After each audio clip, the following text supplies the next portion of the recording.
দেখো বন্ধুরা, আজকে আমি বানাবো লাউ শাকের তরকারি। তার জন্য দিয়ে দেবো কড়াইতে জল।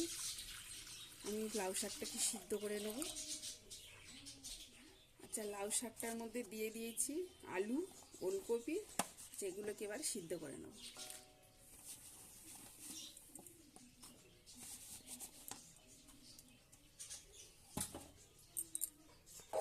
লাউ শাকটা ফুটে গেছে, দিয়ে দেবো এর মধ্যে লবণ, হলুদ। এবার এটাকে ভালো করে নেড়ে দেব।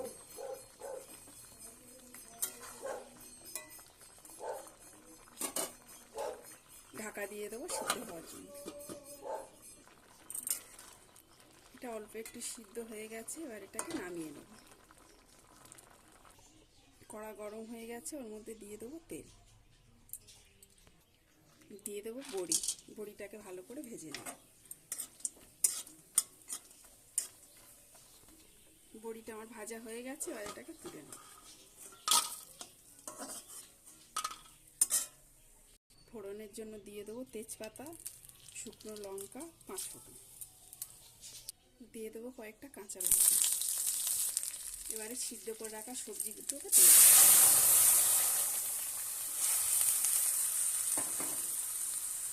ভেজে রাখা বড়িগুলোকে দিয়ে দেবো।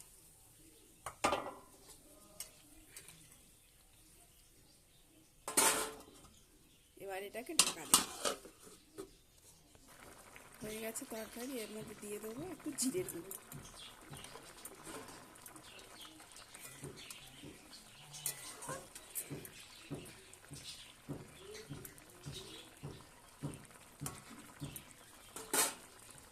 গ্যাসটাকে অফ করে দেবো।